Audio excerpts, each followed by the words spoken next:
ਪਟੀਸ਼ਨਾਂ ਉਸ ਤੋਂ ਬਾਅਦ ਫਿਰ ਚੱਲ ਗਈਆਂ।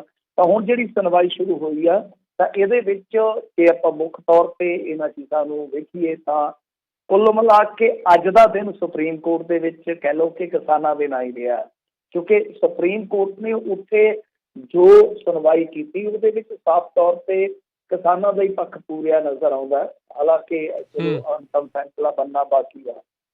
ਜਿਸ ਤਰੀਕੇ ਦੀ ਸੁਣਵਾਈ ਹੋਈ, ਮਤਲਬ ਕਿ ਅੱਜ ਪਹਿਲਾ ਦਿਨ ਸੀਗਾ, ਤਾਂ ਉਹਦੇ 'ਚ ਖਾਸ ਤੌਰ ਤੇ ਜਿਹੜਾ ਪਟੀਸ਼ਨ ਕਰਤਾ ਸੀਗਾ, ਮਤਲਬ ਕਿ ਜੋ ਪਟੀਸ਼ਨ ਕਰਤਾ ਉੱਥੇ ਜਾ ਕੇ ਧਿਰ ਬਣ ਕੇ ਖੜਿਆ ਸੀਗਾ, ਉਹਦਾ ਕਹਿਣਾ ਇਹ ਸੀਗਾ ਕਿ ਇਹਨਾਂ ਦੇ ਉੱਤੇ ਬਾਰਡਰ ਤੇ ਬੈਠਣ ਦੇ ਨਾਲ ਐਮਰਜੈਂਸੀ ਸੇਵਾਵਾਂ ਜਿਹੜੀਆਂ ਪ੍ਰਭਾਵਿਤ ਹੋ ਰਹੀਆਂ ਨੇ। ਤਾਂ ਇਸ ਸੁਣਵਾਈ ਦੇ ਦੌਰਾਨ ਚੀਫ ਜਸਟਿਸ ਸਾਹਿਬ ਨੇ ਪੁੱਛਿਆ, ਉਹਨਾਂ ਕਿਹਾ ਕਿ ਤੁਸੀਂ ਚਾਹੁੰਦੇ ਹੋ ਸਰਹੱਦਾਂ ਖੋਲ੍ਹੀਆਂ ਜਾਣ, ਤੇ ਜਿਸ ਤੇ ਉਹਨਾਂ ਦੇ ਵਕੀਲ ਨੇ ਕਿਹਾ ਕਿ ਦੇਖੋ ਸ਼ਹੀਨ ਬਾਗ ਕੇਸ ਦੌਰਾਨ ਸੜਕਾਂ ਜਾਮ ਨਹੀਂ ਹੋਣੀਆਂ ਚਾਹੀਦੀਆਂ, ਉਹ ਤੁਸੀਂ ਕਿਹਾ ਸੀਗਾ, ਮਤਲਬ ਕਿ ਖੁਦ ਸੁਪਰੀਮ ਕੋਰਟ ਦਾ ਹੀ ਫੈਸਲਾ। ਤੇ ਇਸ ਵਾਰ ਸ਼ਹੀਨ ਬਾਗ ਦਾ ਜਦੋਂ ਹਵਾਲਾ ਦਿੱਤਾ ਗਿਆ ਤਾਂ ਚੀਫ ਜਸਟਿਸ ਨੇ ਵਕੀਲ ਨੂੰ ਰੋਕ ਦਿੱਤਾ। ਉਹਨਾਂ ਨੇ ਕਿਹਾ ਕਿ ਕਿੰਨੇ ਲੋਕਾਂ ਨੇ ਉੱਥੇ ਰਸਤਾ ਰੋਕਿਆ ਸੀਗਾ ਤੇ ਕਾਨੂੰਨ ਅਤੇ ਵਿਵਸਥਾ ਦੇ ਮਾਮਲਿਆਂ ਵਿੱਚ ਮਸਾਲਾ ਨਹੀਂ ਦਿੱਤੀਆਂ ਜਾ ਸਕਦੀਆਂ। ਉਹਨਾਂ ਦੇ ਅੱਗੋਂ ਜੇ ਆਪਾਂ ਕਹੀਏ ਤਾਂ ਪ੍ਰਤੀਕਰਮ ਇਹ ਦਿੱਤਾ ਕਿ ਇਸ ਕੇਸ ਦੇ ਵਿੱਚ ਕਿਸਾਨਾਂ ਨੂੰ ਵੀ ਇੱਕ ਧਿਰ ਜਿਹੜਾ ਉਹ ਬਣਾਇਆ ਗਿਆ, ਮਤਲਬ ਉਸ ਤੋਂ ਬਾਅਦ ਕਿਸਾਨਾਂ ਨੂੰ ਇੱਕ ਧਿਰ ਜੋ ਪ੍ਰਵਾਨਗੀ ਮਿਲ ਗਈ ਕਿ ਉਹਨਾਂ ਨੂੰ ਵੀ ਸ਼ਾਮਲ ਕੀਤਾ ਜਾਵੇ। ਤਾਂ ਇੱਥੇ ਅਦਾਲਤ ਨੇ ਇਹ ਕਿਹਾ ਕਿ ਪਟੀਸ਼ਨ ਕਰਤਾ ਕੋਲ ਕੋਈ ਠੋਸ ਦਲੀਲ ਨਹੀਂ ਹੈ ਇਸ ਸਥਿਤੀ ਵਿੱਚ ਕਿਸ ਨੇ ਸੜਕਾਂ ਨੂੰ ਬੰਦ ਕੀਤਾ। ਮਤਲਬ ਕਿ ਉਹ ਕਹਿੰਦੇ ਕਿ ਦੇਖੋ ਤੁਸੀਂ ਕਹਿੰਦੇ ਹੋ ਕਿ ਕਿਸਾਨਾਂ ਨੇ ਸੜਕਾਂ ਰੋਕੀਆਂ, ਪਰ ਕਿਸਾਨਾਂ ਦਾ ਕੀ ਕਸੂਰ ਹੈ? ਤਾਂ ਦਿੱਲੀ ਜਾ ਰਹੇ ਸੀਗੇ, ਪਰ ਰੋਕਿਆ ਕਿਹਨੇ ਆ? ਤੇ ਤੁਹਾਡੇ ਕੋਲ ਇਹ ਵੀ ਠੋਸ ਵਜ੍ਹਾ ਨਹੀਂ ਹੈ ਕਿ ਜਿਹੜੀਆਂ ਸੜਕਾਂ ਰੋਕੀਆਂ ਅਦਾਲਤ ਨੂੰ ਤੁਸੀਂ ਦੱਸ ਸਕੋ ਕਿ ਰੋਕੀਆਂ ਕਿਹਨੇ ਆ? ਰੋਕੀਆਂ ਉਹ ਕਹਿੰਦੇ ਆ ਕਿ ਖੁਦ ਦਿੱਲੀ ਨੇ ਆ, ਮਤਲਬ ਕਿ ਦਿੱਲੀ ਪੁਲਿਸ ਨੇ ਉਹਨਾਂ ਨੂੰ ਕਿਸਾਨਾਂ ਨੂੰ ਰੋਕਿਆ, ਕਿਸਾਨ ਨਹੀਂ ਰੁਕੇ, ਕਿਸਾਨ ਦਿੱਲੀ ਜਾਣਾ ਚਾਹੁੰਦੇ ਸੀਗੇ। ਤਾਂ ਇਸ ਤੋਂ ਬਾਅਦ ਸੁਪਰੀਮ ਕੋਰਟ ਨੇ ਇੱਕ ਦੋ ਚੀਜ਼ਾਂ ਹੋਰ ਕਹੀਆਂ ਨੇ। ਸੁਪਰੀਮ ਕੋਰਟ ਨੇ ਕੇਂਦਰ ਨੂੰ ਪੁੱਛਿਆ ਕਿ ਤੁਸੀਂ ਕੀ ਕਰ ਰਹੇ ਹੋ, ਪੰਜਾਬ ਨੂੰ ਪੁੱਛਿਆ ਕਿ ਤੁਸੀਂ ਕੀ ਕਰ ਰਹੇ ਹੋ ਗੱਲਬਾਤ ਵਾਸਤੇ, ਤੇ ਜਿਹੜੇ ਤੁਸ਼ਾਰ ਮਹਿਤਾ ਸੀਗੇ ਸੋਲੀਸਿਟਰ ਜਨਰਲ, ਉਹਨਾਂ ਨੇ ਜਵਾਬ ਦਿੱਤਾ। ਉਹ ਕਹਿੰਦੇ ਜੀ ਕਿ ਦੇਖੋ ਅਸੀਂ ਕਿਸਾਨਾਂ ਦੇ ਖਿਲਾਫ ਕੁਛ ਨਹੀਂ ਕਰਾਂਗੇ, ਉਲਟਾ ਤੁਸੀਂ ਸਾਨੂੰ ਇੱਕ ਦਿਓ, ਮਤਲਬ ਕਿ ਇੱਕ ਨਿਰਦੇਸ਼ ਦਿਓ ਜਿਹਦੇ ਤਹਿਤ ਕਿਸਾਨ ਜਿਹੜੇ ਆ ਕਲੌਜ਼ ਬਾਈ ਕਲੌਜ਼ ਸਾਡੇ ਨਾਲ ਬੈਠ ਕੇ ਚਰਚਾ ਕਰ ਸਕਣ। ਤਾਂ ਇਸ ਤਰ੍ਹਾਂ ਸੁਪਰੀਮ ਕੋਰਟ ਦੇ ਵਿੱਚ ਸੁਣਵਾਈ ਹੋਈ ਆ। ਪਰ ਸੁਪਰੀਮ ਕੋਰਟ ਨੇ ਇੱਥੇ ਵੀ ਕੇਂਦਰ ਨੂੰ ਕਿਹਾ ਕਿ ਦੇਖੋ ਗੱਲਬਾਤ ਜ਼ਰੂਰ ਹੋਈ ਆ, ਤਾਂ ਗੱਲਬਾਤ ਜੇ ਤੁਸੀਂ ਇਸ ਤਰ੍ਹਾਂ ਖੁੱਲ੍ਹ ਦਿਲੀ ਨਾਲ ਨਹੀਂ ਕਰੋਗੇ ਤਾਂ ਫਿਰ ਅਗਲੀ ਵਾਰੀ ਫੇਲ ਹੋਏਗੀ। ਹਾਂ, ਉਹਨਾਂ ਨੇ ਕਿਹਾ ਕਿ ਦੇਖੋ ਜਿਹੜੇ ਵੀ ਗੱਲਬਾਤ ਕਰਨਾ ਚਾਹੁੰਦੇ ਆ ਉਹਨਾਂ ਲੋਕਾਂ ਨੂੰ ਹੀ ਗੱਲਬਾਤ ਦੇ ਟੇਬਲ ਤੇ ਬਿਠਾਇਆ ਜਾਣਾ ਚਾਹੀਦਾ, ਤਾਂ ਹੀ ਗੱਲਬਾਤ ਦੇ ਵਿੱਚੋਂ ਕੋਈ ਗੱਲ ਬਣ ਸਕੇਗੀ। ਤਾਂ ਇਸ ਤਰ੍ਹਾਂ ਇੱਕ ਲੰਮੀ ਚੌੜੀ ਸੁਣਵਾਈ ਵੇਖਣ ਨੂੰ ਮਿਲੀ ਆ। ਤਾਂ ਉਹਦੇ ਵਿੱਚ ਹੁਣ ਸਾਰਿਆਂ ਨੂੰ ਨੋਟਿਸ ਕਰ ਦਿੱਤਾ ਗਿਆ, ਕੇਂਦਰ ਨੂੰ ਵੀ, ਹਰਿਆਣੇ ਨੂੰ ਵੀ, ਪੰਜਾਬ ਨੂੰ ਵੀ, ਔਰ ਇਸ ਤੋਂ ਇਲਾਵਾ 8 ਕਿਸਾਨ ਜਥੇਬੰਦੀਆਂ ਨੂੰ ਧਿਰ ਬਣਾਉਣ ਦਾ ਫੈਸਲਾ ਜਿਹੜਾ ਪ੍ਰਵਾਨ ਕੀਤਾ ਗਿਆ। ਤਾਂ ਕੱਲ੍ਹ ਨੂੰ ਫਿਰ ਸੁਣਵਾਈ ਹੋਏਗੀ। ਹੁਣ ਦੂਜੇ ਪਾਸੇ ਜਿਹੜੇ ਕਿਸਾਨ ਆ, ਕਿਸਾਨ ਜਥੇਬੰਦੀਆਂ ਦੇ ਲੀਡਰ ਆ, ਉਹ ਕਹਿੰਦੇ ਕਿ ਦੇਖੋ ਜੀ ਕੋਈ ਚੱਕਰ ਨਹੀਂ ਹੈ ਜੇ ਮੰਨ ਲਓ ਕਮੇਟੀ ਵੀ ਬਣ ਜਾਂਦੀ, ਕਿਉਂਕਿ ਸੁਪਰੀਮ ਕੋਰਟ ਨੇ ਸੰਕੇਤ ਇਹ ਦਿੱਤੇ ਆ ਕਿ ਗੱਲਬਾਤ ਵਾਸਤੇ ਜਾਂ ਇਸ ਮਸਲੇ ਦੇ ਹੱਲ ਵਾਸਤੇ ਕਿਉਂ ਨਾ ਇੱਕ ਕਮੇਟੀ ਬਣਾ ਦਿੱਤੀ ਜਾਵੇ। ਤੁਹਾਨੂੰ ਯਾਦ ਹੋਣਾ ਸ਼ਹੀਨ ਬਾਗ ਦਾ ਜਦੋਂ ਮਾਮਲਾ ਕੋਰਟ ਦੇ ਵਿੱਚ ਗਿਆ ਸੀਗਾ ਤਾਂ ਉੱਥੇ ਵੀ ਸਾਲਸੀ ਪਾ ਦਿੱਤੇ ਗਏ ਸੀਗੇ, ਮਤਲਬ ਕਿ ਐਲਚੀ ਕਹਿ ਲਓ।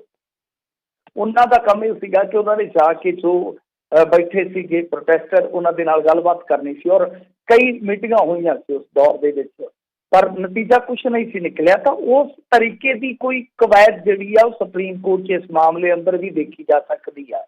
ਤਾਂ ਜਦੋਂ ਕਿਸਾਨ ਜਥੇਬੰਦੀਆਂ ਨੂੰ ਪੁੱਛਿਆ ਗਿਆ ਕਿ ਜੇ ਮੰਨ ਲਓ ਕੋਰਟ ਉਸ ਤਰ੍ਹਾਂ ਦੀ ਕੋਈ ਕਮੇਟੀ ਗਠਿਤ ਕਰ ਦਿੰਦੀ ਹੈ ਤਾਂ ਕੋਰਟ ਦੀ ਨਿਗਰਾਨੀ ਦੇ ਤਹਿਤ ਹੀ ਸਾਰਾ ਕੁਛ ਚੱਲੇਗਾ, ਤਾਂ ਤੁਸੀਂ ਉਸ ਸੂਰਤ ਦੇ ਵਿੱਚ ਕੀ ਕਰੋਗੇ?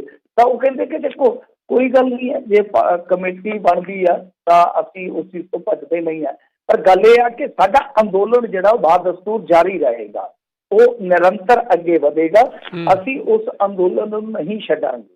ਤਾਂ ਹੁਣ ਦੇਖਦੇ ਹਾਂ ਕੀ ਬਣਦਾ ਮਾਮਲਾ। ਜਿਹੜਾ ਕੁੱਲ ਮਿਲਾ ਕੇ ਕਹਿ ਸਕਦੇ ਹੋ ਕਿ ਕਾਨੂੰਨ ਦੇ ਪਾਲੇ ਦੇ ਵਿੱਚ ਆ, ਔਰ ਗੇਂਦ ਕਾਨੂੰਨ ਦੇ ਪਾਲੇ ਦੇ ਵਿੱਚ ਆ, ਕੁਛ ਵੀ ਹੋ ਸਕਦਾ। ਸੁਪਰੀਮ ਕੋਰਟ ਨੇ ਜਿਵੇਂ ਤੁਹਾਨੂੰ ਦੱਸਿਆ ਹੀ ਆ ਕੋਸ਼ਿਸ਼ ਕੀਤੀ ਆ ਸਾਰਾਂਸ਼ ਸੁਣਾਉਣ ਦੀ ਕਿ ਕਿਸ ਤਰ੍ਹਾਂ ਸੁਪਰੀਮ ਕੋਰਟ ਨੇ ਹਾਲ ਦੀ ਘੜੀ ਤਾਂ ਕਿਸਾਨਾਂ ਨੂੰ ਹੀ ਵੇਖਿਆ, ਕਿਸਾਨਾਂ ਨੂੰ ਹੀ ਪਹਿਲ ਦਿੱਤੀ ਆ। ਉਹ ਕਹਿੰਦੇ ਕਿ ਕਿਸਾਨ ਜਿਹੜੇ ਆ ਉਹਨਾਂ ਦੇ ਨਾਲ ਗੱਲਬਾਤ ਕਰਨੀ ਬਹੁਤ ਜ਼ਰੂਰੀ ਹੈ, ਗੱਲਬਾਤ ਨਾਲ ਹੀ ਰਸਤਾ ਨਿਕਲੇਗਾ। ਤਾਂ ਕੁੱਲ ਮਿਲਾ ਕੇ ਤੁਸੀਂ ਦੇਖ ਸਕਦੇ ਹੋ ਕਿ ਹਾਲ ਦੀ ਘੜੀ ਤਾਂ ਸੰਕੇਤ ਚੰਗੇ ਆ, ਪਰ ਕੱਲ ਨੂੰ ਪਤਾ ਨਹੀਂ ਕੀ ਸੁਣਵਾਈ ਹੋਏਗੀ। ਪਰ ਮੇਰਾ ਮੰਨਣਾ ਹੈ ਕਿ ਇਸ ਮਾਮਲੇ ਦੇ ਵਿੱਚ ਇਹ ਹੋਣਾ ਚਾਹੀਦਾ ਕਿ ਠੀਕ ਆ, ਦੂਜੀਆਂ ਪਟੀਸ਼ਨਾਂ ਜਿਹੜੀਆਂ ਹੈਗੀਆਂ ਇਹ ਤਾਂ ਤੁਸੀਂ ਹੁਣ ਸੁਣਨੀ ਹੈ। ਦੂਜੀਆਂ ਪਟੀਸ਼ਨਾਂ ਜਿਹੜੀਆਂ ਕਿ ਸੰਵਿਧਾਨਕ ਕਸੌਟੀ ਤੇ ਜੋ ਸਟੇਟ ਸਬਜੈਕਟ ਹੈ ਖੇਤੀ, ਉਹਦੇ ਵਿੱਚ ਜਾ ਕੇ ਕੇਂਦਰ ਵੱਲੋਂ ਦਖਲ ਦਿੱਤਾ ਗਿਆ, ਫਿਰ ਰਾਜ ਸਭਾ ਦੇ ਵਿੱਚ ਜਿਸ ਤਰੀਕੇ ਨਾਲ ਬਿੱਲ ਨੂੰ ਪਾਸ ਕਰਵਾਇਆ ਗਿਆ, ਤਾਂ ਕੀ ਉਹਦੇ ਤੇ ਵੀ ਸੁਪਰੀਮ ਕੋਰਟ ਬਰਾਬਰ ਹੀ ਮਤਲਬ ਕਿ ਸੁਣਵਾਈ ਕਰਦੀ ਚੱਲੇਗੀ? ਔਰ ਸੁਣਵਾਈ ਨੂੰ ਲਮਕਾਇਆ ਨਹੀਂ ਜਾ ਸਕਦਾ। ਹੁਣ ਜਿਸ ਦੌਰ ਦੇ ਵਿੱਚ ਇਹ ਪਹੁੰਚ ਗਿਆ ਅੰਦੋਲਨ, ਜਿਸ ਦੌਰ ਦੇ ਵਿੱਚ ਅੰਦੋਲਨ ਦਾਖਲ ਹੋ ਚੁੱਕਾ, ਤਾਂ ਮੇਰੇ ਖਿਆਲ ਦੇ ਨਾਲ ਹੁਣ ਤੇ ਤੱਤ ਫੱਟ ਫੈਸਲੇ ਵਾਲੀ ਗੱਲ ਹੋਣੀ ਚਾਹੀਦੀ ਹੈ।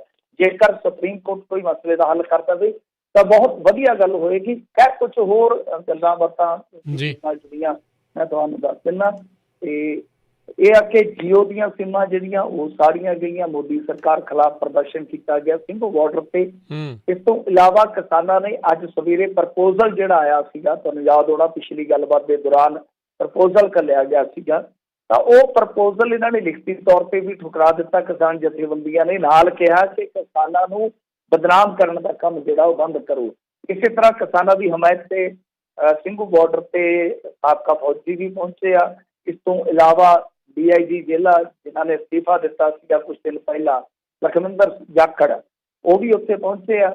ਇਸ ਤੋਂ ਇਲਾਵਾ ਮੇਰੇ ਖਿਆਲ ਦੇ ਨਾਲ ਮਹਿਲ ਸਿੰਘ ਭੁੱਲਰ ਵੀ ਸਾਬਕਾ DGP, ਉਹਨਾਂ ਦੀ ਅਗਵਾਈ ਦੇ ਵਿੱਚ ਸਾਬਕਾ ਪੁਲਿਸ ਵਾਲੇ ਵੀ ਕਈ ਪਹੁੰਚੇ ਹੋਏ ਸੀਗੇ। ਇਸ ਤੋਂ ਇਲਾਵਾ ਹਰਿਆਣੇ ਦੇ ਮੰਤਰੀ KP ਗੁਰਜਰ ਦੇ ਘਰ ਦਾ ਘਿਰਾਓ ਕੀਤਾ ਗਿਆ। ਕਾਫੀ ਜ਼ਬਰਦਸਤ ਭੀੜ ਸੀ। ਭੀੜ ਨੇ ਸਪੀਕਰ ਦੇ ਰਾਹੀਂ ਚੇਤਾ ਵੀ ਕਰਾਇਆ, ਉਹਨਾਂ ਆਖਿਆ ਕਿ ਮੰਤਰੀ ਸੁਣ, ਕਦੇ ਤੂੰ ਸੈਕਿੰਡ ਹੈਂਡ ਸਕੂਟਰ ਤੇ ਘੁੰਮਿਆ ਕਰਦਾ ਸੀਗਾ, ਹੁਣ ਤੈਨੂੰ ਉਹ ਦਿਨ ਭੁੱਲ ਗਏ ਆ, ਹੁਣ ਤੈਨੂੰ ਯਾਰ ਪੁਰਾਣੇ ਚੰਗੇ ਲੱਗਣੋਂ ਹਟ ਗਏ ਆ। ਸੋ ਇਸ ਕਰਕੇ ਉਹਨਾਂ ਨੇ ਕਿਹਾ ਕਿ ਬਾਜ਼ ਆ ਜਾ, ਅਸੀਂ ਫਿਰ ਉਸੇ ਸਕੂਟਰ ਤੇ ਲਿਆਵਾਂਗੇ ਲੰਗਰੇ ਤੇ, ਜੇ ਤੂੰ ਨਾ ਸਾਡੇ ਵੱਲ ਦੇਖਿਆ। ਤਾਂ ਇਹ ਇੱਕ ਅੰਦਾਜ਼ ਹੈ ਘਿਰਾਓ ਦਾ। ਦੂਜੇ ਪਾਸੇ ਅੱਜ ਕਿਸਾਨਾਂ ਦੇ ਖੇਤੀ ਕਾਨੂੰਨਾਂ ਦੇ ਵਿਰੋਧ ਦੇ ਵਿੱਚ ਭਾਜਪਾ ਪ੍ਰਧਾਨ ਜਿਹੜੇ ਹੈਗੇ ਆ ਪੰਜਾਬ ਤੋਂ ਅਸ਼ਵਨੀ ਸ਼ਰਮਾ, ਉਹਨਾਂ ਦੀ ਰਿਹਾਇਸ਼ ਦਾ ਵੀ ਘਿਰਾਓ ਕੀਤਾ ਸੀਗਾ। ਇਸ ਤੋਂ ਇਲਾਵਾ ਜੇ ਤੁਸੀਂ ਦੇਖੋਗੇ ਤਾਂ ਅੱਜ ਕੈਬਨਿਟ ਦੀ ਮੀਟਿੰਗ ਹੋਈ। ਇੱਕ ਪੰਜਾਬ ਕੈਬਨਿਟ ਦੀ ਗੱਲ ਨਹੀਂ ਕਰ ਰਿਹਾ, ਕੇਂਦਰੀ ਕੈਬਨਿਟ ਦੀ ਮੀਟਿੰਗ ਹੋਈ ਹੈ। ਉਸ ਤੋਂ ਬਾਅਦ ਗੰਨਾ ਕਿਸਾਨਾਂ ਨੂੰ ਚੀਨੀ ਬਰਾਮਦਗੀ ਤੇ ਸਬਸਿਡੀ ਦੇਣ ਦਾ ਐਲਾਨ ਕੀਤਾ ਗਿਆ। ਕੁਝ ਬਕਾਏ ਸ਼ਿਕਾਏ ਬਾਰੇ ਵੀ ਉਹਨਾਂ ਨੇ ਡੰਡਾ ਭੋਰਿਆ। ਇਹਦਾ ਮਤਲਬ ਇਹ ਆ ਕਿ ਕਿਸਾਨਾਂ ਨੂੰ ਭਰਮਾਉਣ ਦਾ ਯਤਨ ਵੀ ਕੀਤਾ ਜਾ ਰਿਹਾ। ਮੱਧ ਪ੍ਰਦੇਸ਼ ਦੇ ਚੀਫ ਮਿਨਿਸਟਰ ਨੇ ਵੀ 1600 ਕਰੋੜ ਰੁਪਈਆ ਉਹਨਾਂ ਦੇ ਖਾਤਿਆਂ 'ਚ ਪਾਉਣ ਦਾ ਐਲਾਨ ਕੀਤਾ ਵਾ, ਜਿਹੜੇ ਖਾਤੇ ਕਿਸਾਨਾਂ ਨਾਲ ਜੁੜੇ ਆ। ਤਾਂ ਤੁਸੀਂ ਹਿਸਾਬ ਲਾ ਲਓ ਕਿ ਕਿਸ ਤਰ੍ਹਾਂ ਕੁਚਲਾਇਆ ਵੀ ਜਾ ਰਿਹਾ, ਕਿਸਾਨਾਂ ਨੂੰ ਆਪਣੇ ਨਾਲ ਜੋੜਿਆ ਵੀ ਜਾ ਰਿਹਾ। ਇਸ ਤੋਂ ਇਲਾਵਾ ਸ਼ਵੇਤ ਮਲਿਕ ਨੇ ਅੱਜ ਪ੍ਰੈਸ ਕਾਨਫਰੰਸ ਕੀਤੀ ਆ। ਪੁਰੀ ਸਾਹਿਬ ਨੇ ਵੀ ਵਰਚੁਅਲ ਕਾਨਫਰੰਸ ਰਾਹੀਂ ਸਮਝਾਉਣ ਦਾ ਯਤਨ ਕੀਤਾ। ਸ਼ਵੇਤ ਮਲਿਕ ਕਹਿੰਦੇ ਕਿ PM ਮੋਦੀ ਬੱਬਰ ਸ਼ੇਰ ਹੈ, ਜੋ ਵੀ ਫੈਸਲੇ ਲੈ ਦਲੇਰੀ ਨਾਲ ਲੈ। ਨਵੇਂ ਕਾਨੂੰਨ ਕਿਸਾਨਾਂ ਨੂੰ ਅਮੀਰ ਬਣਾਉਣ ਵਾਲੇ ਹਨ। ਤਾਂ ਇਹ ਅਮੀਰੀ ਕਿੰਨੀ ਕੁ ਹੋਏਗੀ, ਕਿੰਨੀ ਕੁ ਡੁੱਲ ਪਏਗੀ, ਤਾਂ ਸਮਾਂ ਤੈਅ ਕਰੇਗਾ। ਇਸ ਤੋਂ ਇਲਾਵਾ ਹਰਜੀਤ ਸਿੰਘ ਗਰੇਵਾਲ ਨੇ ਅੱਜ ਫੇਰ ਸਾਫ਼ ਕੀਤਾ ਕਿ 3 ਕਾਨੂੰਨ ਰੱਦ ਨਹੀਂ ਹੋਣਗੇ। ਸਰਕਾਰ ਨੇ ਜਿੰਨੀਆਂ ਮੰਗਾਂ ਮੰਨਣੀਆਂ ਸਨ ਮੰਨ ਲਈਆਂ, ਤੇ ਨਾਲ ਕਿਹਾ ਕਿ ਜੋ ਮੌਤਾਂ ਹੋ ਰਹੀਆਂ ਉਹਨਾਂ ਲਈ ਕਿਸਾਨ ਆਗੂ ਹੀ ਜ਼ਿੰਮੇਵਾਰ ਹੈ, ਕਿਉਂਕਿ ਉਹ ਹਿੰਦੀ ਬਣ ਚੁੱਕੇ ਆ। ਇਸ ਤੋਂ ਇਲਾਵਾ ਬੀਬਾ ਬਾਦਲ ਦਾ ਸਟੇਟਮੈਂਟ ਹੈ, ਉਹ ਕਹਿੰਦੇ ਕਿ ਤਿੰਨੇ ਖੇਤੀ ਕਾਨੂੰਨ ਰੱਦ ਕਰਨ ਲਈ ਸੰਸਦ ਦਾ 1 ਰੋਜ਼ਾ ਵਿਸ਼ੇਸ਼ ਸੈਸ਼ਨ ਜਿਹੜਾ ਉਹ ਬੁਲਾਇਆ ਜਾਵੇ। ਇੱਧਰ ਡਾਕਟਰ ਓਬਰਾਏ ਹੋਰਾਂ ਨੇ ਇੱਕ ਚੰਗਾ ਐਲਾਨ ਕੀਤਾ। ਉਹ ਕਹਿੰਦੇ ਕਿ ਕਿਸਾਨੀ ਮੋਰਚੇ 'ਚ ਡਟੀਆਂ ਔਰਤਾਂ ਲਈ ਹੁਣ ਰਹਿਣ ਬਸੇਰੇ ਜਿਹੜੇ ਆ ਬਣਾਏ ਜਾਣਗੇ। ਇਸ ਤੋਂ ਇਲਾਵਾ ਹਿਮਾਚਲ ਦੇ ਵਿੱਚੋਂ ਵੀ ਛੋਟੀ ਮੋਟੀ ਕਿਸਾਨ ਸਪੋਰਟ ਜਿਹੜੀ ਆ ਟਿੱਕਰੀ ਬਾਰਡਰ ਤੇ ਪਹੁੰਚੀ। ਇੰਨੀ ਜ਼ਿਆਦਾ ਨਫਰੀ ਨਹੀਂ, ਪਰ ਫਿਰ ਵੀ ਜੰਮੂ ਔਰ ਹਿਮਾਚਲ ਰੀਜਨ ਦੇ ਵਿੱਚੋਂ ਕਾਫੀ ਕਿਸਾਨ ਜਿਹੜੇ ਆ ਉਧਰ ਨੂੰ ਕੂਚ ਕਰ ਗਏ ਆ।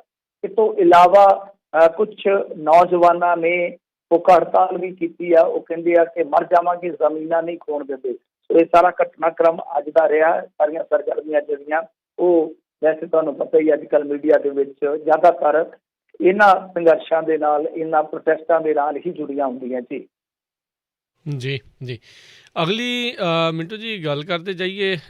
ਇੱਕ ਉਦਾਸ ਜਿਹੀ ਖਬਰ ਆ ਰਹੀ ਆ, ਕਹਿੰਦੇ ਬਾਬਾ ਰਾਮ ਸਿੰਘ ਹੁਣਾਂ ਨੇ ਗੋਲੀ ਮਾਰ ਕੇ ਖੁਦਕੁਸ਼ੀ ਕੀਤੀ। ਹਾਂਜੀ ਦੇਖੋ, ਬੜੀ ਉਦਾਸ ਖਬਰ ਹੈ ਜੀ, ਬੜੀ ਉਦਾਸ ਖਬਰ ਹੈ। ਕਹਿ ਸਕਦੇ ਹਾਂ ਕਿ ਇਹਨਾਂ ਨੇ ਵੀ ਜਿਵੇਂ ਕਹਿ ਲਓ ਕਿ ਸੰਘਰਸ਼ ਦੇ ਯੱਗ ਦੇ ਵਿੱਚ ਆਹੂਤੀ ਪਾ ਦਿੱਤੀ, ਤੇ ਆਹੂਤੀ ਆਪਣੇ ਪ੍ਰਾਣਾਂ ਦੀ ਹੈ। ਹੁਣ ਇਹਨੂੰ ਖੁਦਕੁਸ਼ੀ ਵੀ ਕਹਿ ਸਕਦੇ ਹੋ, ਜੇ ਤੁਸੀਂ ਭਾਵਨਾਤਮਕ ਤੌਰ ਤੇ ਦੇਖੋ ਤਾਂ ਇਹਨੂੰ ਆਪਣਾ ਵਾਰਨਾ ਵੀ ਕਹਿ ਸਕਦੇ ਹੋ, ਇਹਨੂੰ ਬਲੀਦਾਨ ਵੀ ਕਹਿ ਸਕਦੇ ਹੋ, ਸ਼ਹਾਦਤ ਵੀ ਕਹਿ ਸਕਦੇ ਹੋ। ਪਰ ਦੋਵੇਂ ਚੀਜ਼ਾਂ ਨੇ। ਓਵਰਆਲ ਤਾਂ ਇਹੀ ਹੈ ਤੇ ਉਹਨਾਂ ਨੇ ਆਪਣਾ ਆਪ ਮੁਕਾਇਆ ਵਾ ਗੋਲੀ ਮਾਰ ਕੇ। ਪਰ ਜੋ ਉਹਨਾਂ ਦਾ ਖਤ ਆ, ਯਾਨੀ ਸੁਸਾਈਡ ਨੋਟ ਆ, ਉਹ ਆਪਣੇ ਆਪ ਦੇ ਵਿੱਚ ਹੀ ਇੱਕ ਮੈਸੇਜ ਹੋਇਆ। ਜਿਸ ਤਰੀਕੇ ਨਾਲ ਉਹਨਾਂ ਨੇ ਲਿਖਿਆ, ਉਹ ਕਹਿੰਦੇ ਕਿ ਕਿਸਾਨਾਂ ਦਾ ਦੁੱਖ ਦੇਖਿਆ, ਆਪਣੇ ਹੱਕ ਲੈਣ ਲਈ ਸੜਕਾਂ ਤੇ ਰੋਲ ਰਹੇ ਹਨ, ਬਹੁਤ ਦਿਲ ਦੁਖਿਆ ਹੈ, ਸਰਕਾਰ ਨਿਆਂ ਨਹੀਂ ਦੇ ਰਹੀ, ਜ਼ੁਲਮ ਹੈ, ਜ਼ੁਲਮ ਕਰਨਾ ਪਾਪ ਹੈ, ਜ਼ੁਲਮ ਸਹਿਣਾ ਵੀ ਪਾਪ ਹੈ। ਕਿਸੇ ਨੇ ਕਿਸਾਨਾਂ ਦੇ ਹੱਕ ਵਿੱਚ ਤੇ ਜ਼ੁਲਮ ਦੇ ਖਿਲਾਫ ਕੁਝ ਕੀਤਾ, ਕਿਸੇ ਨੇ ਕੁਝ ਨਹੀਂ ਕੀਤਾ। ਸੋ ਉਹਨਾਂ ਕਿਹਾ ਕਿ ਕਈਆਂ ਨੇ ਸਨਮਾਨ ਵਾਪਸ ਕੀਤੇ, ਪੁਰਸਕਾਰ ਵਾਪਸ ਕਰਕੇ ਰੋਸ ਦਿਖਾਇਆ। ਦਾਸ ਕਿਸਾਨੀ ਦੇ ਹੱਕ ਦੇ ਵਿੱਚ ਸਰਕਾਰੀ ਜ਼ੁਲਮ ਦੇ ਰੋਸ ਵਿੱਚ ਆਤਮ ਦਾਹ ਕਰਦਾ ਹੈ ਕਿ ਜ਼ੁਲਮ ਦੇ ਖਿਲਾਫ ਆਵਾਜ਼ ਹੈ ਤੇ ਕਿਰਤੀ ਕਿਸਾਨ ਦੇ ਹੱਕ ਵਿੱਚ ਆਵਾਜ਼ ਹੈ। ਵਾਹਿਗੁਰੂ ਜੀ ਕਾ ਖਾਲਸਾ, ਵਾਹਿਗੁਰੂ ਜੀ ਕੀ ਫਤਿਹ। ਸੋ ਇਹ ਉਹਨਾਂ ਦੀ ਵਰਡਿੰਗ ਸੀਗੀ। ਜਾਂਦੀ ਵਾਰ ਦੀ ਵੈਸੇ ਇੱਕ ਵੀਡੀਓ ਵੀ ਦੇਖੀ ਹੈ ਮੈਂ, ਜਿਹੜੀ ਪ੍ਰਚਾਰੀ ਜਾ ਰਹੀ ਹੈ ਕਿ ਲਾਸਟ ਵੀਡੀਓ ਹੈ ਬਾਬਾ ਜੀ ਦੀ, ਉਹਦੇ ਵਿੱਚ ਵੀ ਬਾਬਾ ਜੀ ਕਾਫੀ ਕਹਿ ਲਓ ਕਿ ਭਾਰੇ ਮਨ ਦੇ ਨਾਲ ਉਹ ਬਚਨ ਕਰ ਰਹੇ ਨੇ। ਕਾਫੀ ਭਾਰੀ ਆਵਾਜ਼ ਹੈ, ਕਾਫੀ ਮਨ ਭਾਰਾ ਲੱਗ ਰਿਹਾ, ਪਰ ਕਿਤੇ ਨਾ ਕਿਤੇ ਸਮਝਿਆ ਜਾ ਸਕਦਾ ਕਿ ਉਚਾਟ ਹੋਇਆ ਮਨ। ਵੈਸੇ ਤੇ ਇਸ ਤਰ੍ਹਾਂ ਦੇ ਗੁਣੀ ਗਿਆਨੀ ਬੰਦੇ ਦਾ ਤੁਰ ਜਾਣਾ ਕਾਫੀ ਹੈਰਾਨ ਕਰਦਾ ਹੈ, ਕਿਉਂਕਿ ਜੇ ਤੁਸੀਂ ਦੇਖੋਗੇ ਤਾਂ ਇਸ ਤਰ੍ਹਾਂ ਦੇ ਬੰਦੇ ਤੇ ਮਜ਼ਬੂਤੀ ਦਿੰਦੇ ਆ ਨਾ, ਲੋਕਾਂ ਨੂੰ ਮਜ਼ਬੂਤੀ ਦਿੰਦੇ ਆ ਕਿ ਨਹੀਂ, ਇਸ ਤਰ੍ਹਾਂ ਨਹੀਂ ਹੋਣਾ ਚਾਹੀਦਾ। ਖੈਰ ਜੋ ਵੀ ਹੈ, ਉਹਨਾਂ ਨੇ ਕਹਿ ਲਓ ਕਿ ਸਰੀਰਕ ਵਿਛੋੜਾ ਜਿਹੜਾ ਦੇ ਦਿੱਤਾ। ਵੈਸੇ ਉਹਨਾਂ ਦੇ ਕਾਫੀ ਜ਼ਿਆਦਾ ਪ੍ਰੇਮੀ ਹੈ, ਕਾਫੀ ਜ਼ਿਆਦਾ ਉਹਨਾਂ ਨੂੰ ਚਾਹਣ ਵਾਲੇ ਲੋਕ ਆ। ਜੇ ਤੁਸੀਂ ਇਹਨਾਂ ਦੀਆਂ ਕੈਸਟਾਂ ਕਿਤੇ ਸੁਣੋਗੇ, ਸੁਣੀਆਂ ਮਿਲ ਜਾਣਗੀਆਂ ਨੇ ਤੁਹਾਨੂੰ। ਬਹੁਤ ਵਧੀਆ, ਮਤਲਬ ਕਿ ਆਵਾਜ਼ ਵੀ ਬਹੁਤ ਵਧੀਆ, ਗਾਇਨ ਬਹੁਤ ਵਧੀਆ, ਇਹਨਾਂ ਦਾ ਬਹੁਤ ਵਧੀਆ ਗਾਇਨ ਕੀਤਾ। ਤਾਂ ਦੇਖੋ, ਮੈਂ ਸੰਖੇਪ ਦੇ ਵਿੱਚ ਇਹਨਾਂ ਦੇ ਜੀਵਨ ਤੇ ਤੁਹਾਡੀ ਝਾਤ ਪਵਾ ਦਿੰਦਾ ਵਾ। ਅਸਲ ਦੇ ਵਿੱਚ ਇਹਨਾਂ ਦਾ ਪਿੰਡ ਜਿਹੜਾ, ਵੈਸੇ ਤੇ ਸਿੰਗੜਾ ਵਾਲੇ ਵੱਜਦੇ ਆ ਨਾ, ਇਹ ਸਿੰਗੜਾ ਹੈਗਾ ਕਰਨਾਲ ਦੇ ਲਾਗੇ, ਹਾਟ ਨਾਨਕਸਰ ਉੱਤੇ। ਪਰ ਇਹਨਾਂ ਦਾ ਜਿਹੜਾ ਅਸਲ ਪਿੰਡ ਆ ਨਾ, ਜਿੰਨਾ ਕੁ ਮੈਂ ਜਾਣਦਾ ਵਾ, ਅਸਲ ਪਿੰਡ ਇਹਨਾਂ ਦਾ ਗੁਰਦਾਸਪੁਰ ਜ਼ਿਲ੍ਹੇ ਦੇ ਵਿੱਚ ਹੈ, ਸ਼ਾਇਦ ਕੋਟਲਾ ਸ਼ਾਹੀਆ ਕੋਈ ਇਹੋ ਜਿਹਾ ਪਿੰਡ ਹੈ ਇਹਨਾਂ ਦਾ, ਬਟਾਲੇ ਲਾਗੇ ਦੇ। ਤੇ ਇਹ ਮਤਲਬ ਕਿ ਛੋਟੇ ਹੁੰਦੇ ਹੀ, ਜਿਵੇਂ ਤੁਹਾਨੂੰ ਪਤਾ ਹੀ ਆ ਕਿ ਅੱਗੇ ਡੇਰਿਆਂ 'ਚ ਜਾਂ ਇਸ ਤਰ੍ਹਾਂ ਬੱਚੇ ਜਿਹੜੇ ਉਹ ਚੜ੍ਹਾ ਦਿੱਤੇ ਜਾਂਦੇ ਸੀ। ਤਾਂ ਇਹ 3 ਸਾਲ ਦੀ ਉਮਰ ਦੇ ਵਿੱਚ ਹੀ ਨਾਨਕਸਰ ਸੰਪਰਦਾ ਦੇ ਵਿੱਚ ਚੜ੍ਹਾ ਦਿੱਤੇ ਗਏ ਸੀਗੇ। 3-4 ਸਾਲਾਂ ਦੇ ਸੀਗੇ। ਤੇ ਇਹ ਮੇਰੇ ਖਿਆਲ ਦੇ ਨਾਲ ਜਿਹੜੇ ਹੈਗੇ ਸੀਗੇ ਮਹਾਂਪੁਰਸ਼ ਈਸ਼ਰ ਸਿੰਘ, ਉਹਨਾਂ ਦੇ ਸੰਗੀ ਸੀਗੇ। ਇੱਥੇ ਰਹੇ, ਨਾਨਕਸਰ ਹੀ ਰਹੇ ਆ। ਪਰ ਬਾਅਦ ਦੇ ਵਿੱਚ ਤੁਹਾਨੂੰ ਪਤਾ ਹੀ ਆ ਕਿ ਸੰਪਰਦਾ ਦਾ ਬਟਵਾਰਾ ਹੋ ਗਿਆ ਸੀ ਜਿਸ ਤਰ੍ਹਾਂ। ਇਹ ਮੇਰੇ ਖਿਆਲ ਦੇ ਨਾਲ ਜਿਹੜੇ ਸੰਤ ਕੁੰਦਨ ਸਿੰਘ ਸੀ, ਉਹਨਾਂ ਦੇ ਜਥੇ ਦੇ ਵਿੱਚ ਕੁਛ ਦੇਰ ਰਹੇ। ਫਿਰ ਇਹ ਮੇਰੇ ਖਿਆਲ ਦੇ ਨਾਲ ਸੰਤ ਜਿਹੜੇ ਸਾਧੂ ਸੀ, ਉਹਨਾਂ ਦੇ ਜਥੇ ਚਲੇ ਗਏ। ਪਰ ਉਸ ਸਮੇਂ ਇੱਕ ਦੌਰ ਸੀਗਾ ਪੰਜਾਬ ਦੇ ਵਿੱਚ, ਤਾਂ ਉਸ ਵੇਲੇ ਰਾਜਸੀ ਗੋਟੀਆਂ ਫਿੱਟ ਕਰਨ ਵਾਲੇ ਦੱਸਦੇ ਕਿ ਇੱਕ ਤੇਜ਼ ਤਰਾਰ ਬਾਬੇ ਨੇ ਆਪਣੀ ਥੋੜ੍ਹੀ ਜਿਹੀ ਸੀਨੀਅਰਟੀ ਥੱਲੇ ਜਾਂਦੀ ਦੇਖ ਕੇ ਤੇ ਉਸ ਵੇਲੇ ਖਾੜਕੂ ਜਥੇਬੰਦੀਆਂ ਤੋਂ ਧਮਕੀਆਂ ਵੀ ਦਵਾਈਆਂ, ਪੁਲਿਸ ਤੋਂ ਵੀ ਦਾਬਾ ਮਤਲਬ ਕਿ ਲਵਾਇਆ ਬਾਬਾ ਰਾਮ ਗੋਰਾ ਨੂੰ। ਉਸ ਤੋਂ ਬਾਅਦ ਹੀ ਫਿਰ ਇਹ ਮੂਵ ਹੋ ਗਏ ਸੀ ਉੱਥੇ ਕਰਨਾਲ ਦੇ ਵਿੱਚ। ਉਹ ਫਿਰ ਸਾਰਾ ਜੀਵਨ ਉੱਥੇ ਬਤੀਤ ਕਰਦੇ ਆ। 65 ਵਰੇ ਇਹਨਾਂ ਦੀ ਆਰਜਾ ਸੀਗੀ। ਅੱਜ ਦੇ ਦਿਨ ਇਹਨਾਂ ਨੇ ਕਹਿ ਲਓ ਕਿ ਆਪਣੇ ਆਪ ਨੂੰ ਇਸ ਕਿਸਾਨ ਘੋਲ ਤੋਂ ਵਾਰਿਆ ਵਾ। ਕਿਉਂਕਿ ਦੇਖੋ, ਇਹ ਤੁਹਾਡੀ ਆਪੋ ਆਪਣੀ ਪਰਸੈਪਸ਼ਨ ਹੈ, ਤੁਹਾਡੀ ਆਪੋ ਆਪਣੀ ਧਾਰਨਾ, ਤੁਹਾਡੀ ਆਪੋ ਆਪਣੀ ਭਾਵਨਾ, ਤੁਸੀਂ ਕੁਛ ਵੀ ਕਹਿ ਸਕਦੇ ਹੋ। ਮਾਰੀ ਖੁਦ ਨੂੰ ਗੋਲੀ ਹੈ ਨਾਲ। ਤਾਂ ਦੂਜੇ ਪਾਸੇ ਜੇ ਤੁਸੀਂ ਦੇਖੋਗੇ ਤਾਂ ਅੱਜ ਦਾ ਦਿਨ ਵੈਸੇ ਵੀ ਜੇ ਕਹੀਏ ਤਾਂ ਬੜਾ ਉਦਾਸੀਨ ਰਿਹਾ, ਕਿਉਂਕਿ ਇੱਕ ਮੁੰਡਾ ਬਹੁਤ ਹੀ ਸੋਹਣਾ ਸੁਨੱਖਾ, ਮੈਂ ਕਹਿੰਦਾ ਕਿ ਜੇ ਤੁਸੀਂ ਉਹਦੀ ਤਸਵੀਰ ਦੇਖ ਲਓ ਤੇ ਉਹ ਧੋਬੀ ਨਿਕਲ ਜਾਂਦੀ ਹੈ। 16-17 ਵਰਿਆਂ ਦਾ ਸੀਗਾ, ਸ਼ਾਇਦ 2 ਕੁ ਦਿਨਾਂ ਬਾਅਦ ਉਹਦੀ US ਨੂੰ ਫਲਾਈਟ ਸੀਗੀ ਤੇ ਉਹ ਆ ਰਿਹਾ ਸੀਗਾ ਗੜਸ਼ੰਕਰ ਦੇ ਲਾਗੇ ਪਿੰਡ ਦਾ ਸੀਗਾ। ਤੇ ਰਸਤੇ ਦੇ ਵਿੱਚ ਹਰਿਆਣੇ 'ਚ ਉਹ ਕਿਤੇ ਡਾਲੇ ਤੇ ਬੈਠੇ ਸੀ ਬੰਦੇ। ਡਾਲੇ 'ਚ ਤੁਹਾਨੂੰ ਪਤਾ ਹੀ ਬੈਠ ਜਾਂਦੇ ਆ ਨਾ ਪਿਛਲੇ ਪਾਸੇ ਟਰਾਲੀ ਦੇ, ਤੇ ਉੱਥੋਂ ਕਿਤੇ ਹੁੜਕ ਕੇ ਥੱਲੇ ਵੱਜਾ ਤੇ ਪਿੱਛੇ ਜਿਹੜਾ ਟਰੈਕਟਰ ਆਉਂਦਾ ਸੀ ਉਹਦੇ ਨਾਲ ਟਕਰਾ ਕੇ ਉਹ ਮਰ ਗਿਆ। ਇਸ ਤੋਂ ਇਲਾਵਾ ਅੱਜ ਹੀ ਇੱਕ ਹਰਿਆਣੇ ਦੇ ਕਿਸਾਨ ਨੇ ਸਿੰਧੂ ਬਾਰਡਰ ਤੇ ਖੁਦਕੁਸ਼ੀ ਕੀਤੀ ਹੈ। ਤੇ ਵੈਸੇ 1-2 ਮੌਤਾਂ ਜਿਹੜੀਆਂ ਉਹ ਹੋਰ ਹੋ ਗਈਆਂ। ਕੁੱਲ ਮਿਲਾ ਕੇ ਤੁਸੀਂ ਕਹਿ ਸਕਦੇ ਹੋ ਕਿ ਮੌਤਾਂ ਦਾ ਸਿਲਸਿਲਾ ਜਿਹੜਾ ਉਹ ਬਾਦਸਤੂਰ ਜਾਰੀ ਹੈ, ਲਗਾਤਾਰ ਜਾਰੀ ਹੈ। ਪਰ ਸਰਕਾਰ ਜਾਗ ਨਹੀਂ ਰਹੀ।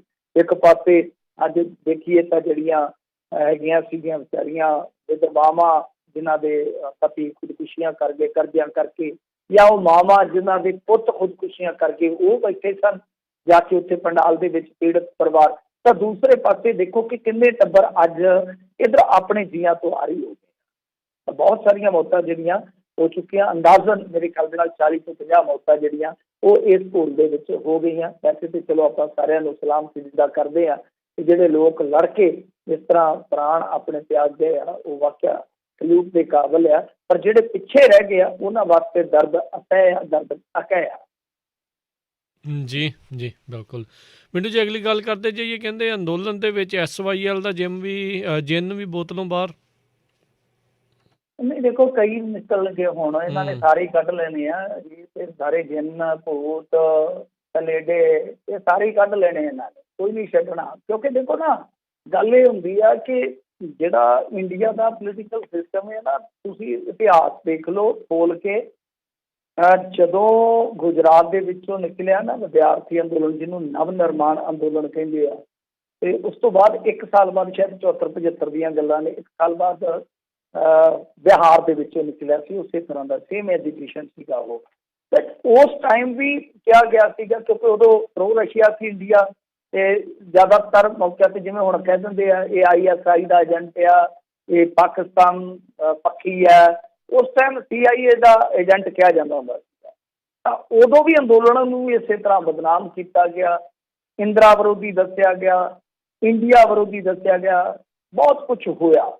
ਪਰ ਨਤੀਜਾ ਕੀ ਨਿਕਲਿਆ ਸੀ ਉਸ ਸਮੇਂ ਸਭ ਨੂੰ ਯਾਦ ਹੋਣਾ ਹੈ, ਐਮਰਜੈਂਸੀ। ਉਸ ਤੋਂ ਬਾਅਦ ਐਮਰਜੈਂਸੀ ਲੱਗੀ ਸੀ, ਕਿਉਂਕਿ ਬਿਹਾਰ ਵਾਲਾ ਜਿਹੜਾ ਸਟੂਡੈਂਟ ਐਜੂਕੇਸ਼ਨ ਸੀਗਾ ਉਹਨੂੰ ਫਿਰ ਲੀਡ ਕੀਤਾ ਸੀਗਾ JP ਸਾਹਿਬ ਨੇ, ਔਰ JP ਸਾਹਿਬ ਦੀ ਚੜ੍ਹਤ ਸੀ ਉਸ ਦੌਰ ਦੇ ਵਿੱਚ।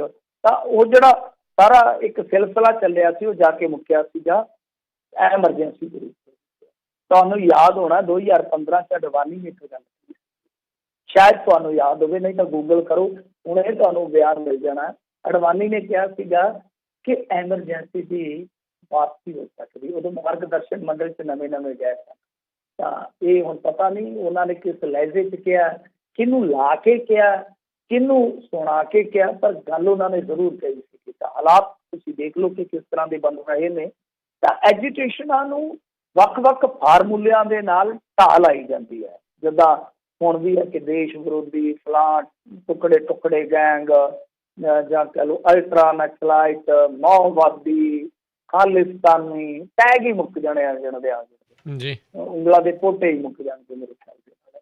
ਸੋ ਇੱਕ ਤੇ ਇਹ ਹੁੰਦਾ, ਦੂਸਰਾ ਹੁੰਦਾ ਕਿ ਤੁਸੀਂ ਪਾਠਕ ਪਾਓ ਵੱਧ ਤੋਂ ਵੱਧ।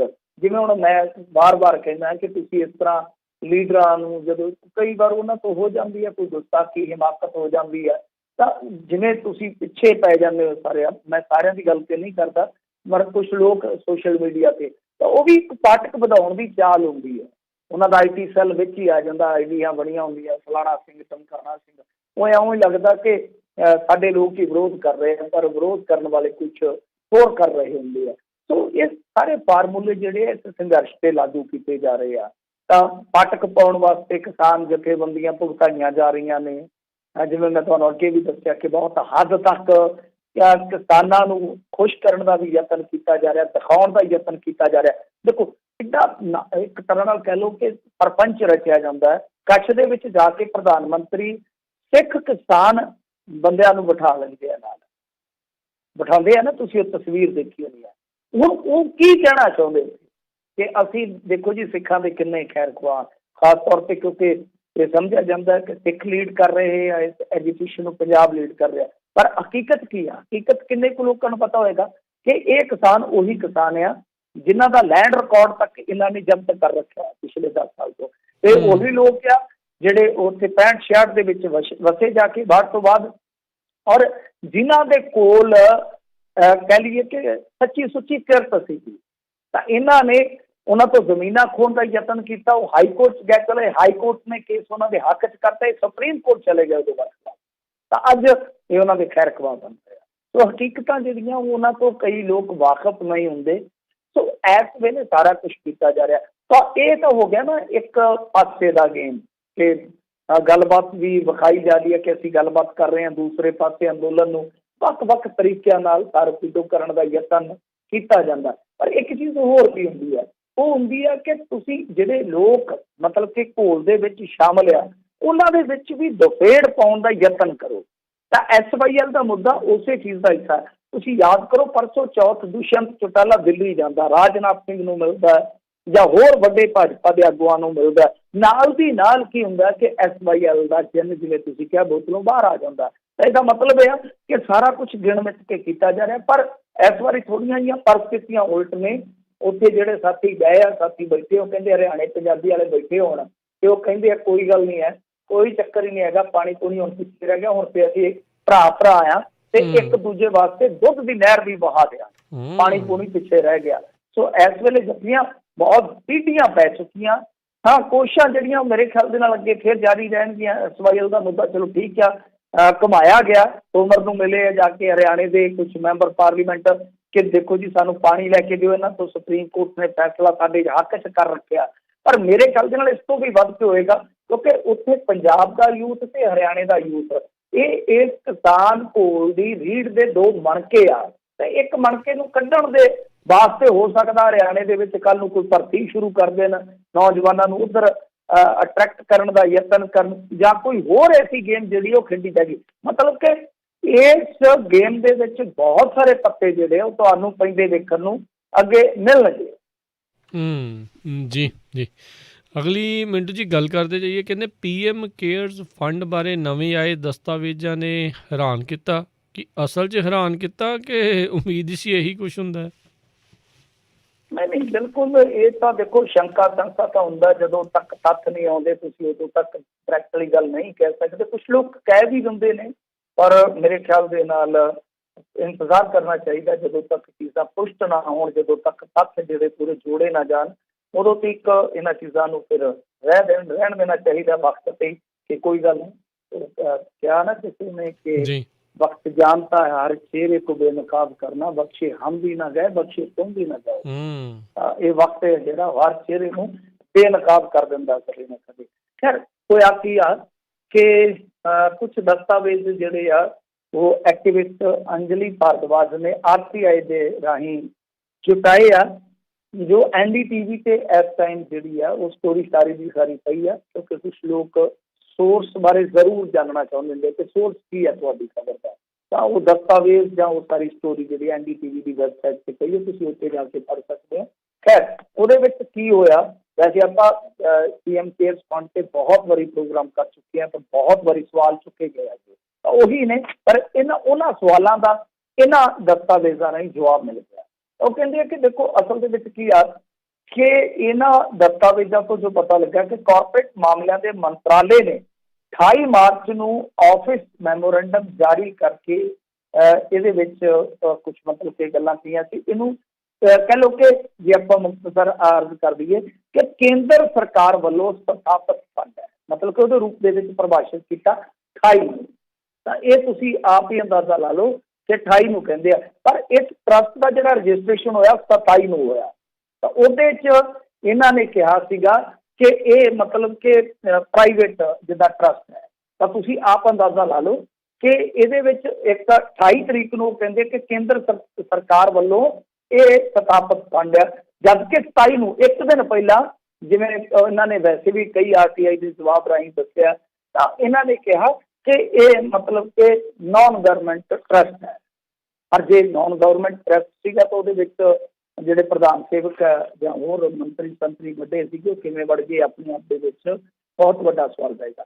ਪਰ ਇਸ ਤੋਂ ਵੀ ਵੱਡੀ ਗੱਲ ਜਿਹੜੀ ਹੋਈ, ਕਿਉਂਕਿ ਇਸ ਤੋਂ ਬਾਅਦ ਤੁਹਾਨੂੰ ਪਤਾ ਹੀ ਹੈ ਕਿ ਜਿਹੜੀ ਟਰਸਟ ਦੀ ਲੀਡ ਹੁੰਦੀ ਉਹਦੇ ਵਿੱਚ ਸਾਰੀਆਂ ਚੀਜ਼ਾਂ ਜਿਹੜੀਆਂ ਉਹ ਲਿਖੀਆਂ ਜਾਂਦੀਆਂ, ਕਿਉਂਕਿ ਜੇ ਮੰਨ ਲਓ ਸਰਕਾਰ ਵੱਲੋਂ ਸੰਚਾਲਿਤ ਨਹੀਂ ਹੈ ਤਾਂ ਇਹਦੇ ਲਈ PM ਕੇਅਰਸ ਕਾਰਪੋਰੇਟ ਦਾਨ ਦੇ ਲਈ ਪਾਤਰ ਨਹੀਂ ਹੋ ਸਕਦਾ। ਜਿਵੇਂ ਪਤਾ ਨਾ ਤੁਹਾਨੂੰ ਕਿ ਬਹੁਤ ਸਾਰੇ ਕਾਰਪੋਰੇਟ ਘਰਾਣਿਆਂ ਤੋਂ ਜਿਹੜਾ ਫੰਡ ਹੁੰਦਾ ਇੱਕ ਵਿਸ਼ੇਸ਼ ਰੂਪ ਦੇ ਵਿੱਚ ਇਹਨਾਂ ਨੇ ਜੋ ਵੀ ਇਹਨਾਂ ਦਾ ਪ੍ਰੋਫਿਟ ਹੁੰਦਾ 2.5% ਦੇਣਾ ਹੁੰਦਾ ਹੈ, ਤਾਂ ਉਹ ਨਹੀਂ ਲਿਆ ਜਾ ਸਕਦਾ ਜੇ ਤੁਸੀਂ ਮਤਲਬ ਕਿ ਨਾਨ ਗਵਰਨਮੈਂਟ ਟਰਸਟ ਵਗੈਰਾ ਚਲਾਉਂਦੇ ਹੋ। ਤਾਂ ਇਸ ਤਰ੍ਹਾਂ ਇੱਕ ਰੌਲਾ ਪੈ ਗਿਆ। ਫਿਰ ਉਸ ਤੋਂ 2 ਮਹੀਨੇ ਬਾਅਦ ਦੱਸਦੇ ਕਿ 26 ਮਈ ਨੂੰ ਕਾਰਪੋਰੇਟ ਮਾਮਲਿਆਂ ਦੇ ਮੰਤਰਾਲੇ ਨੇ 28 ਮਾਰਚ ਤੋਂ ਇੱਕ ਇਹਨਾਂ ਦੀ ਨਾ ਟਰਮ ਹੁੰਦੀ ਆ, ਉਹਨੂੰ ਕਹਿ ਦਿੰਦੇ ਆ ਰੈਟਰੋਸਪੈਕਟਿਵ। ਉਸ ਪ੍ਰਭਾਵ ਦੇ ਨਾਲ ਰੈਟਰੋਸਪੈਕਟਿਵ ਦਾ ਪ੍ਰਭਾਵ ਕੀ ਹੈ, ਭਾਵ ਕੀ ਹੈ ਕਿ ਪਿਛਲੀ ਤਰੀਕ ਤੋਂ ਤੁਹਾਨੂੰ ਯਾਦ ਹੋਣਾ ਇੰਡੀਆ ਦੇ ਵਿੱਚ ਬਹੁਤ ਇਹੋ ਜਿਹੀਆਂ ਚੀਜ਼ਾਂ ਵਾਪਰਦੀਆਂ। ਇੱਕ ਵਾਰੀ ਦੋਵੇਂ ਪਾਰਟੀਆਂ ਕਾਂਗਰਸ ਤੇ ਭਾਜਪਾ ਵਿਦੇਸ਼ੀ ਫੰਡਿੰਗ ਦੇ ਮਾਮਲੇ 'ਚ ਫਸ ਗਈਆਂ ਸੀ। ਇਹਨਾਂ ਨੇ ਰਲ ਕੇ ਉਹਨੂੰ ਲੀਗਲਾਈਜ਼ ਹੀ ਕਰ ਦਿੱਤਾ ਸੀ। ਔਰ ਲੀਗਲਾਈਜ਼ ਮਤਲਬ ਕਿ ਇਹ ਨਹੀਂ ਕਿ 2010 ਤੋਂ ਕੀਤਾ ਜਾ, ਇੱਥੇ ਹੀ ਆ ਜਿਹੜੀ ਮੈਂ ਟਰਮ ਤੁਹਾਨੂੰ ਦੱਸੀ ਆ ਰੈਟਰੋਸਪੈਕਟਿਵ ਜਿਹਨੂੰ ਕਹਿੰਦੇ ਆ। ਤਾਂ ਇਸੇ ਪ੍ਰਭਾਵ ਦੇ ਨਾਲ 1970 ਦੇ ਦਹਾਕੇ ਤੋਂ ਜਿੰਨਾ ਵੀ ਚੰਦਾ ਆਇਆ ਫੋਰਨ ਦੇ ਵਿੱਚੋਂ ਸਿਆਸੀ ਦਲਾਂ ਨੂੰ, ਉਹ ਸਾਰਾ ਹੀ ਲੀਗਲਾਈਜ਼ ਕਰ ਦਿੱਤਾ। ਤਾਂ ਇਹ ਹੁੰਦਾ ਕਿ ਪਿਛਲੀ ਡੇਟ ਤੋਂ, ਤਾਂ ਇਹਨੂੰ ਰੈਟਰੋਸਪੈਕਟਿਵ ਤਰੀਕੇ ਦੇ ਨਾਲ ਦੱਸਦੇ ਆ ਕਿ ਫਿਰ ਕਹਿ ਦਿੱਤਾ ਗਿਆ ਕਿ ਦੇਖੋ ਜੀ ਇਹ ਕੰਪਨੀ ਜੋ ਹੁੰਦਾ, ਕੰਪਨੀ ਦਾ ਆਪਣਾ ਜਿਹੜਾ ਇਹਨਾਂ ਦਾ ਐਕਟ ਕੰਪਨੀ ਐਕਟ ਦੇ ਵਿੱਚ PM ਰਾਸ਼ਟਰੀ ਰਾਹਤ ਕੋਸ਼ ਤੋਂ ਇਲਾਵਾ PM ਕੇਅਰਸ ਫੰਡ ਨੂੰ ਜੋੜ ਦਿੱਤਾ ਗਿਆ, ਜਿਹਦਾ ਅਰਥ ਹੈ ਕਿ 2 ਮਹੀਨੇ ਦੇ ਲਈ PM ਕੇਅਰਸ ਇੱਕ ਨਿੱਜੀ ਸੰਸਥਾ ਸੀ, ਪਰ ਉਹ ਕਾਰਪੋਰੇਟ ਦਾ, ਜਿਵੇਂ ਮੈਂ ਤੁਹਾਨੂੰ ਕਿਹਾ ਕਿ ਜਿਹੜਾ ਉਹ 2.5% ਵਾਲਾ ਫੰਡ ਹੈ ਉਹ ਉਹਦੇ ਤੋਂ ਹਾਸਲ ਕਰਦੇ ਰਹੇ, ਜਿਹੜਾ ਕਿ ਬਹੁਤ ਵੱਡਾ ਸਵਾਲ ਹੈ। ਤੁਸੀਂ ਸਮਝ ਗਏ ਕਹਾਣੀ। ਫਿਰ ਮੈਂ ਜੋੜ ਦਿੰਦਾ ਕਿ ਜਦ ਉਹਨੂੰ ਸਥਾਪਿਤ ਕੀਤਾ ਗਿਆ, ਉਹਨੂੰ ਨਿੱਜੀ ਰੱਖਿਆ ਗਿਆ, 28 ਨੂੰ ਉਹਨੂੰ ਕਿਹਾ ਨਹੀਂ ਇਹ ਸਰਕਾਰ ਵੱਲੋਂ ਹੈ, ਪਰ ਉਹਨੂੰ 2 ਮਹੀਨੇ ਬਾਅਦ ਜਾ ਕੇ ਪ੍ਰਭਾਸ਼ਿਤ ਕੀਤਾ ਜਾਂਦਾ, ਮਤਲਬ ਕਿ 2 ਮਹੀਨਿਆਂ ਬਾਅਦ ਉਹਨੂੰ ਰੈਟਰੋਸਪੈਕਟਿਵ ਤਰੀਕੇ ਦੇ ਨਾਲ ਜੋੜਿਆ ਜਾਂਦਾ ਕਿ ਨਹੀਂ ਵੀ ਇਹ ਸਰਕਾਰੀ ਹੈ, ਜਦ ਕਿ 2 ਮਹੀਨਿਆਂ ਤੱਕ ਜੋ ਉਹ ਹੁੰਦਾ ਫੰਡ, ਵਿਸ਼ੇਸ਼ ਫੰਡ, ਉਹਦਾ ਮੈਨੂੰ ਟਰਮ ਭੁੱਲ ਗਿਆ ਕੀ ਯੂਜ਼ ਕਰਦੇ ਆ, ਪਤਾ ਨਹੀਂ CRS ਹੁੰਦਾ, ਕੁਛ ਐਸਾ ਹੁੰਦਾ, ਕਾਰਪੋਰੇਟਿਵ ਕੋਈ ਐਸਾ ਫੰਡ ਹੁੰਦਾ, ਰਿਸਪੌਂਸਿਬਲ ਫੰਡ ਕੁਛ ਐਸਾ ਹੁੰਦਾ, ਚਲੋ ਕੋਈ ਵੀ ਹੈ। ਤਾਂ ਉਹ ਜਿਹੜਾ ਉਹ ਕੰਪਨੀ ਐਕਟ ਤੋਂ ਬਾਹਰ ਨਹੀਂ ਲਿਆ ਜਾ ਸਕਦਾ ਜਦ ਤੱਕ ਕੰਪਨੀ ਐਕਟ ਦੇ ਤਹਿਤ ਕੋਈ ਵੀ ਟਰਸਟ ਜਾਂ ਕੋਈ ਵੀ ਗੌਰਮੈਂਟ ਅਥਾਰਟੀ ਜਿਹੜੀ ਉਹ ਕੰਮ ਨਹੀਂ ਕਰਦੀ। ਤਾਂ ਇਹ ਆਪਣੇ ਆਪ ਦੇ ਵਿੱਚ ਬਹੁਤ ਵੱਡਾ ਸਵਾਲ ਆ ਕਿ PM ਕੇਅਰਸ ਫੰਡ ਦੀ ਕੇਅਰ ਇੰਨੀ ਕਦੋਂ ਕੀਤੀ ਗਈ ਆ, ਕਿੰਨਾ ਪੈਸਾ ਆਇਆ, ਉਹ ਪੈਸਾ ਕਿੱਥੇ ਲਾਇਆ, ਸਭ ਸਵਾਲ ਆ, ਪਰ ਸਵਾਲਾਂ ਦੇ ਜਵਾਬ ਮੇਰੇ ਖਿਆਲ ਨਾਲ ਤੁਹਾਨੂੰ ਮਿਲ ਗਏ। ਜੀ ਜੀ ਜਾਂਦੇ ਜਾਂਦੇ ਮਿੰਟੂ ਜੀ ਗੱਲ ਕਰ ਲਈਏ, ਕਹਿੰਦੇ ਪ੍ਰਧਾਨ ਮੰਤਰੀ ਦੀ ਕਿਸਾਨ ਯੋਜਨਾ ਵਿੱਚ ਵੀ ਵੱਡੀ ਗੜਬੜੀ। ਹਾਂਜੀ, ਇਹਦੇ ਵਿੱਚ ਵੀ ਗੜਬੜੀ ਇਹ ਆ ਕਿ ਜਿਵੇਂ ਤੁਸੀਂ ਦੇਖ ਸਕਦੇ ਹੋ ਕਿ ਸਾਰੇ ਪਾਸੇ ਗੜਬੜੀ ਆ। ਤਾਂ ਇਹ ਉਹ ਹੈਗੇ ਆ ਨਾ, ਜਿੱਦਾਂ ਪ੍ਰਧਾਨ ਸੇਵਕ ਕਹਿੰਦੇ ਸੀਗੇ ਕਿ मिट्टी की खाता हूँ, इस देश को बिकने ना दूंगा, इस देश को झुक। कविता बहुत लंबी चौड़ी आ, इतने मुका दिंदे आ, पर बाद दे विच तुसीं देखिया ही है कि की कुछ होया। तां हुण इस दे विच उन्हां ने एक होर भी अगे जोड़िया सीगा कि ना खाऊंगा ना खाने दूंगा।